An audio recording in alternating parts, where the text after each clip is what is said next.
Today's talk is titled The Spiritual Side of Landscape Painting, to be delivered by John Seed. John Seed is a professor emeritus in art and art history at Mount San Jacinto College. He is former president of Greenspace and currently serves on the boards of the Sam Francis Foundation and Cambria Center for the Arts. He is the author of Disrupted Realism, Paintings for a Distracted World, and More Disruption, Representational Art in Flux, which are both available at the Mincing Mockingbird here on Main Street between Arlington and Sheffield on their art book table. This is his fourth art talk at UU Cambria. John?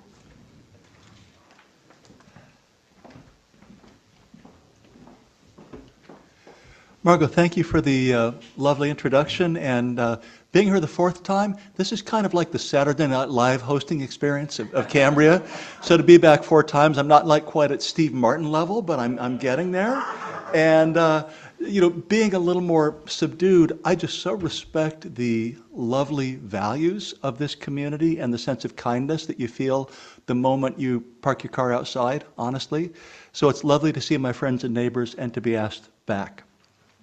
And make sure that the clicker is working. By the way, if you haven't heard me speak before, I want to give you a little sense of expectation. My sister Pamela is here today, so I think she will laugh when I say this because she'll know it's true. I enjoy speaking, but I'm not always accurate.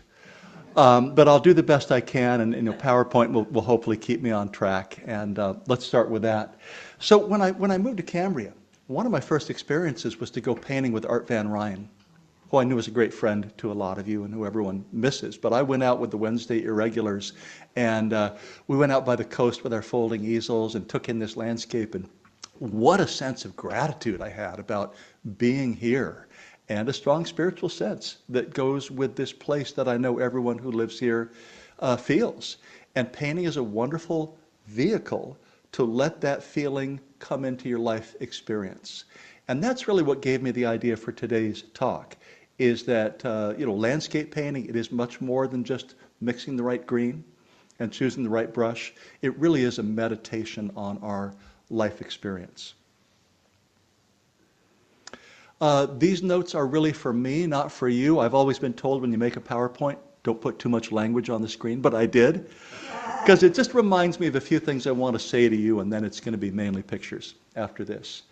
I want to say that landscape painting, in the whole of art history, it's actually fairly new, especially in Western art, for a number of reasons. But I'm going to tell you that, well, yes, there were hints of interest in the landscape in art as early as ancient Egypt. We don't really have examples of Greek or Roman landscape painting. If there was any, maybe we have descriptions. But it really came to Europe in the 17th and 18th century. China is the ancient home of landscape painting. So I think that's very interesting. In Europe, we're going to see that landscape painting started out depicting myth and history. So they weren't so much about the experience of the landscape, but they were great theatrical backdrops. And when we get to Romanticism, when we get to the 18th and 19th century, then the landscape becomes a standalone, legitimate art subject. And today, walk into Ealing Gallery here in Cambria, or definitely in Carmel, and you will see the still life and the portrait and the landscape and the accepted genres of art making. You might be interested to know that that came from Amsterdam. That Amsterdam was the first place that there were really commercial art galleries where ship captains that had some extra money because they just offloaded their ship would go in and say, for example, I'd like a seascape. And even today in Europe, the 1 meter wide canvas is called the Marine because that was the standard seascape picture that the sea captains would want. That doesn't really have to do with the spiritual in art, does it? But here I go rambling, but I'm going to refocus again. And in modern art, I'm going to show you some abstract paintings that have a grounding in landscape. So that's where we're going. Let's make some progress. Looking back at Egyptian art, I wouldn't even maybe call this a painting. It's actually a relief that's been painted. It's a funeral painting.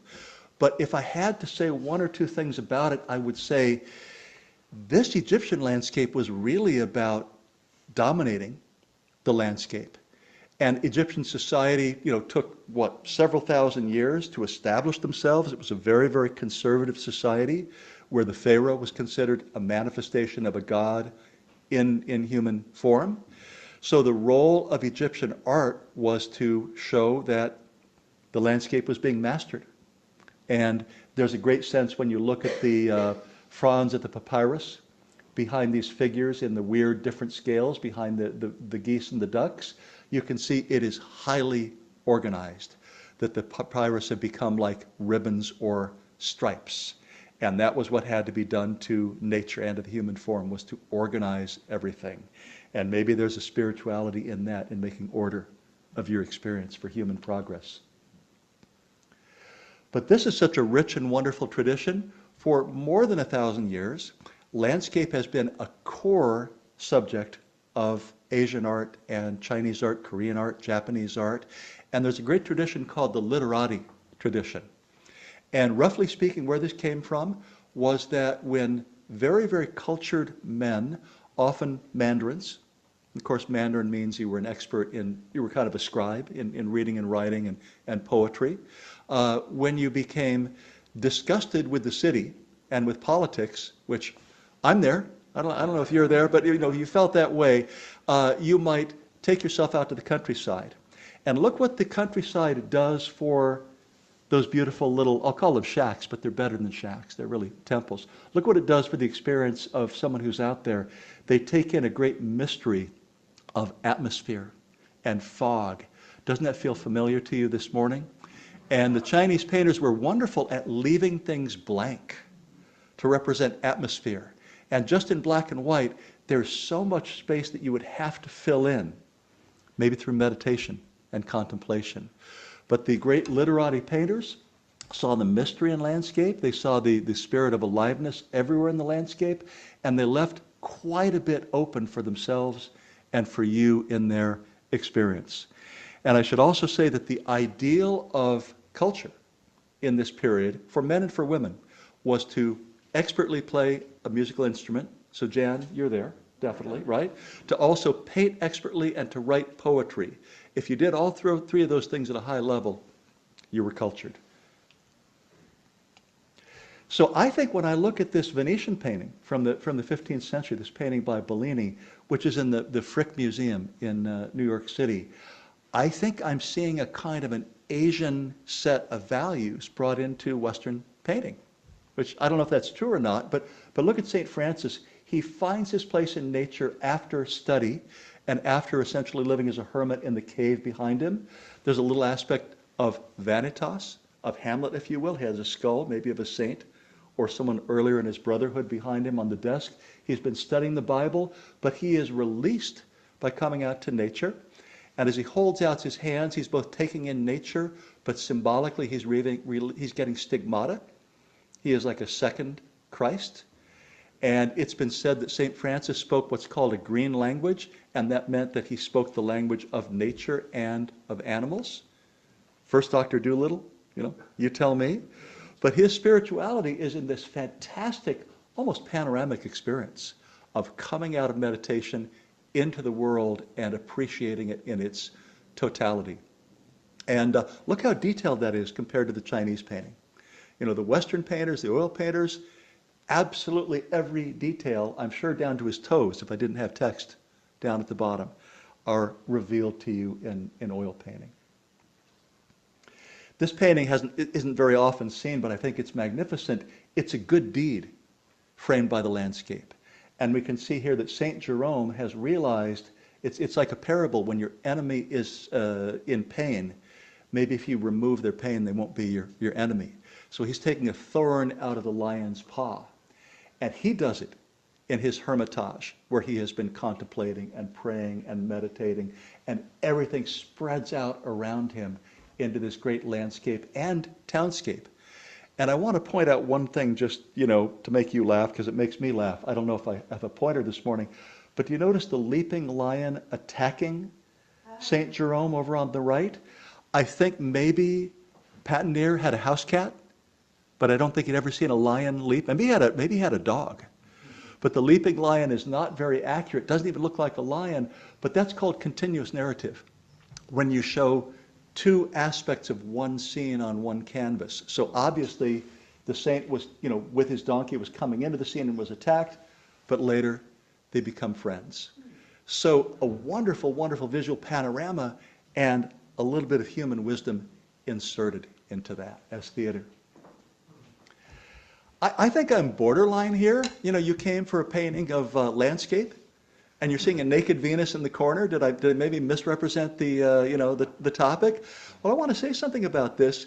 This was a kind of a fantasy which many artists had in the Renaissance about relating to the classics, relating to the Greeks, and relating to the Romans. And what's being depicted here is a feast of Bacchus, a bacchanal, and of course it was really an orgy. The ancient Greeks drank wine that was spiked with some kind of a hallucinogen, and they would go out in the woods and they'd have ceremonies, and there would be sexual acts, and there'd be drinking, and there'd be lewdness, there'd be, all these things. But it had, at its heart, a kind of religious intent as well. And I think when you see Venus, who of course is the symbol of the city of Venice, there in the corner, she's both there to make you say, wow, what a lovely figure. I mean, that's part of it. But she may be an early image of Mother Earth as well, reminding you that to be in the sacred grove is feminine, and the sacred grove is where things are reproduced, and the sacred grove is where you feel your full beauty and aliveness of life in every way. So I think that's a spiritual landscape, at least borderline, along with being a great nude. And one more. See how I'm trying to work with this theme of the landscape being a backdrop for history and myth and moral teachings? In this painting, 17th century painting by Poussin, 3 shepherds have been wandering, I guess, away from their sheep, so they're derelict. They're not taking their responsibilities, but they come to a sarcophagus. They come to a coffin from earlier times. And there's an inscription which one of them has his finger on, and he's reading, and it says, Et in Arcadia ego. And those of you who took Latin in high school, I'm sure there are some of you, it basically says, even in paradise, even in Arcadia, I am here. And the I is death. So it's a painting about Thanatos. It's a painting about the constant presence of death. And by the way, in the previous painting, the symbol of Venus was fertility and beauty and sensuality. We have another woman here, we have death visiting. And she puts her hand on the shoulder of a young man, and look at his eyes, he looks back at her and says, oh, not yet. There's more I need to do here. But this is also an allegorical painting because it tells us that the kind of incentive to all poetry and painting and culture is the knowledge of death, because it motivates you to experience life and to create. As Salvador Dali once said, death makes everything erotic. I'll leave that out there for a moment. Wow. Yeah. Okay, you're hoping for some more pure landscapes. We're getting there. I would say that the landscape really evolved most in Holland for a couple of reasons. One is they had so much flat territory. You could get up on a hill and you could see so far and you could paint so much. And you will notice that the Van Rystal painting, The View of Haarlem, I'm going to say that it's 2/3 heaven. Because for a long time in Renaissance paintings, you'd have maybe a window framing the clouds. You get a view of heaven, the idea of the sky as a place where the spirituality opens up. But you also have the very, very grand church with its spire in the distance. So you have that reminder of the presence of religion. But you have well-tilled fields. You have a beautiful lake for irrigation. You have some tiny cows. This is what you call the golden age of Dutch landscape painting, where landscape becomes a true subject and the landscape itself becomes more of a character and has more of a mood and an atmosphere, rather like in Chinese painting again. And then when we hit full Romanticism, and Germany was the root, the heart of Romantic thinking. It showed up first in novels and of course in music as well. Caspar David Friedrich, the Wanderer, does something remarkable, and it's something modern. And here it is. A little drum roll. What is it? Okay. He puts you in the position of contemplating the landscape. Because we're not looking at this, it's not a portrait. We're not looking at the young man and his features and saying, how are you today? He turns around and he lets you in your imagination stand in and have that experience. And you become like him and you think, what's next? What could happen? What's below the clouds? What's in the future? What's in the mist? It is a fantastic painting about the act of looking and about the act of experiencing. And, when you have mystery, you have spirituality. What was it? I'm going to misquote the poet Lorca. Remember I said it wasn't accurate, but I'm going to be close. Lorca once said, in the end, all we have is mystery. I hope I got close. Turner. I think Turner is the painter who more than any other gave landscape a mood. Took it even further than Asian culture had. And I want to tell you something kind of heartbreaking about Turner. His mother was mentally ill and was in Bedlam. He really was very close to his father, but his mother was put away. And I've heard one art critic say that sometimes the sunsets in Turner's paintings are his mother's screams. It's a powerful way to think about it, but it wasn't, a difficult time and a joyous time. But in his rainbow, here the rainbow coming down in the cathedral, you can also see there's that sense of something we still have as a symbol of, the rain coming and things starting over and beauty and iridescence. And Turner's skies, toward the end of his career, they became so rich and so abstract that the executor of his estate actually destroyed some. Because people really were afraid of abstract paintings. Like, don't go there. That's like the devil's painting. And, it was more than people could handle. Here in the United States, the Hudson River School were some painters that looked at the Hudson River Valley before it was populated, who saw a kind of a spiritual permission, if you will, for America as it was formed.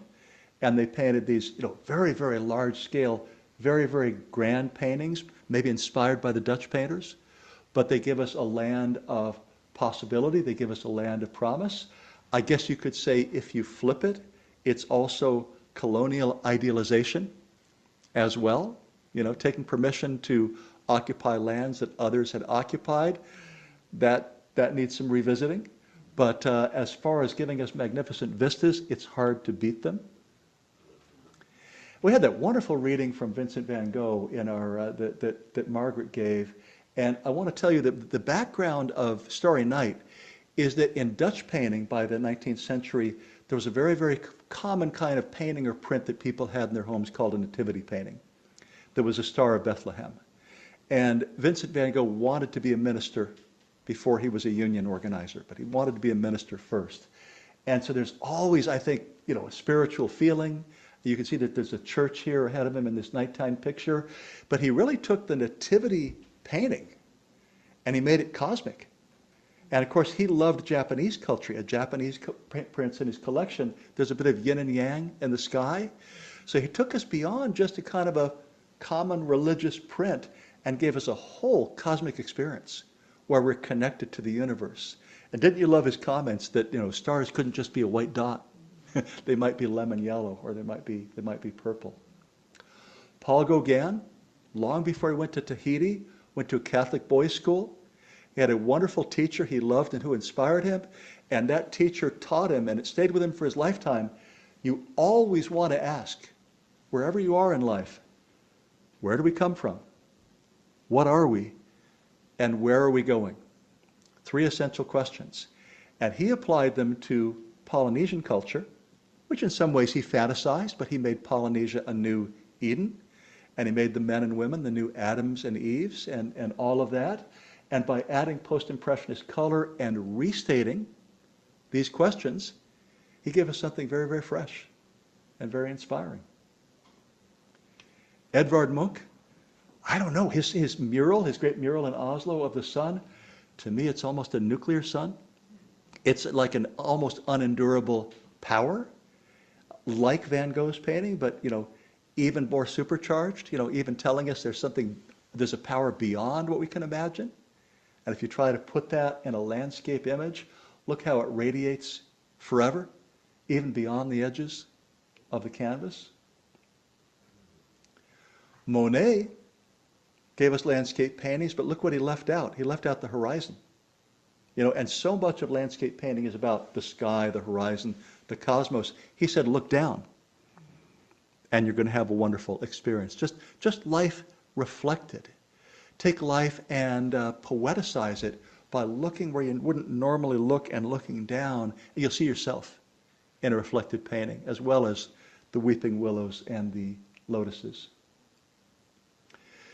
Georgia O'Keeffe, when she painted in New Mexico, she had a little bit of a caustic view of religion. I know she fought with the Catholic Church to get her adobe. She said it took her 20 years to get her home away from the Catholic Church. It was a Catholic building. But she tended to show the landscape as if the cross were there almost blocking you. I think you see it there in the black cross. There's this wonderful landscape, but it's almost like you have to get past literal spirituality. You have to get past the cross, and you can see it through there. I think she felt a little bit better about sailors and their maritime crosses. She felt the sense that that was a monument for those who'd been lost at sea, and she really, really liked the little decorations at the edge of the cross. So she tended to paint the people in the landscape without the people being there, mainly because I think people annoyed her. And speaking of people annoying you, I've got several painters now that had that kind of feeling of being hermits or being on their own.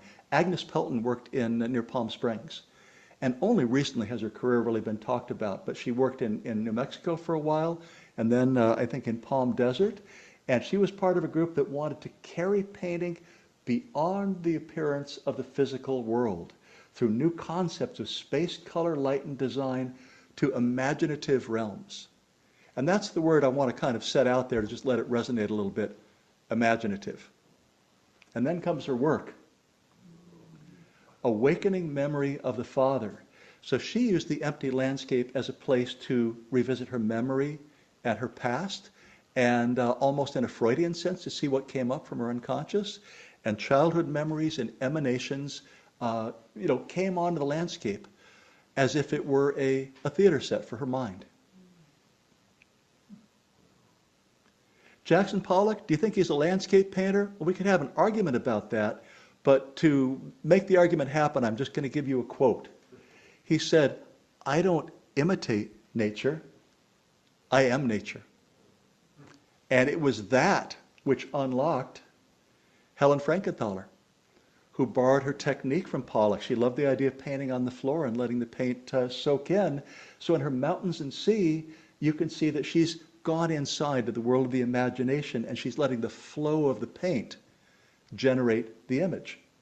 It's almost as if you're saying the role of the painter isn't so much to control or to represent, but to let the feeling come through you. And that's where we're going in some of our final paintings. Agnes Martin was also somebody who, after a life in New York, went out to the desert, built an adobe, and lived off the grid. Often, ate very, very simple meals, so she had a very ascetic life. And if you know something about Agnes Martin, she had a very, very difficult early life that included bouts of schizophrenia. So she had mental illness and had to try and control her own mind. And the way she did that was through painting.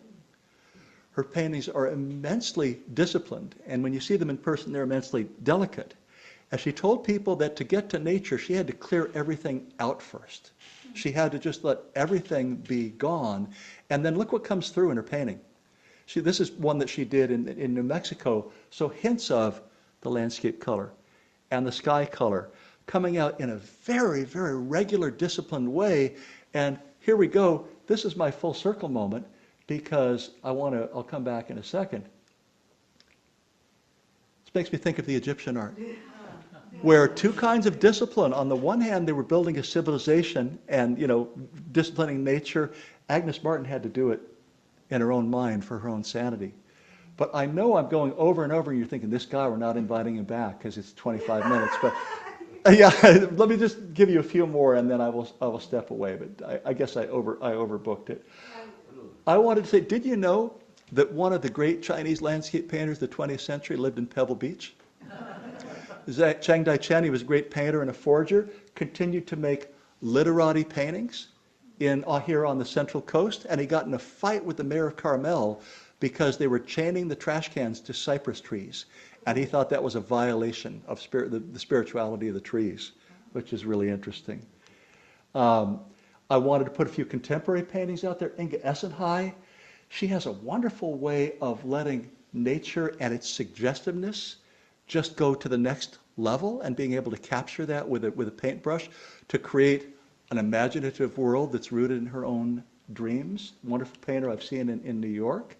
Emma Webster is the daughter of a high school friend of mine who has been working with all kinds of ways to generate landscapes that are both handmade but look a little bit, how do I say, otherworldly and even robotic, even artificial in some way.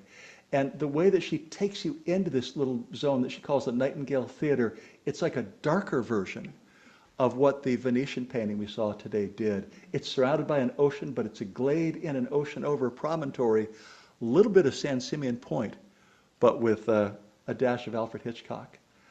And one more thing I wanted to say, did you know that a lot of the abstract paintings coming out of New Zealand and Australia are landscapes?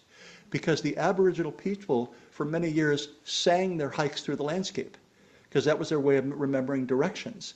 And they also, kind of turned those songs into imagined aerial views and abstract paintings and, letting all of that come out in their representations, which are fundamentally abstract, because they don't have that tradition of, the rigid space and perspective and organization and all of that in Western painting. So they are between landscape and representation and abstraction. And my closing thought is, as the world has become more crowded, depictions of the landscape in painting have shifted. Once shown as backdrops for human narratives, they now serve as opportunities for contemplation and inner experience. Thank you so much.